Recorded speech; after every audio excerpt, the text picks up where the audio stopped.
അമേരിക്കയിലെ മേരിലാൻഡിലെ ഇന്റർസ്റ്റേറ്റ് 95 നോർത്തിലൂടെ കടന്നു പോകുമ്പോൾ ഇന്ന് പലരും വാഹനത്തിന്റെ വേഗത അറിയാതെ തന്നെ കുറച്ചു പോകും. മിക്ക ആളുകളും ഈ റോഡിലൂടെ മണിക്കൂറിൽ 65 മൈൽ വേഗതയിൽ കൂടുതൽ സഞ്ചരിക്കാറില്ല എന്നതാണ് സത്യം. അതിനു പിന്നിൽ റോഡരികിൽ കാത്തുനിൽക്കുന്ന പരിശുദ്ധ അമ്മയുടെ സാന്നിധ്യമാണ് കാരണം.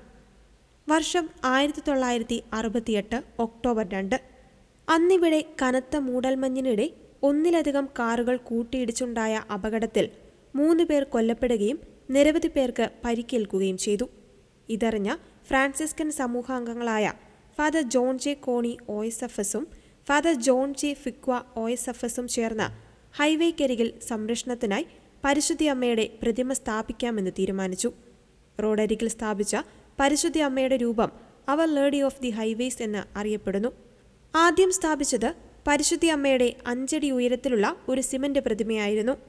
പിന്നീട് അതിനു പകരം 12 അടി ഉയരത്തിലുള്ള ഒരു മാർബിൾ പതിപ്പ് സ്ഥാപിക്കുകയായിരുന്നു.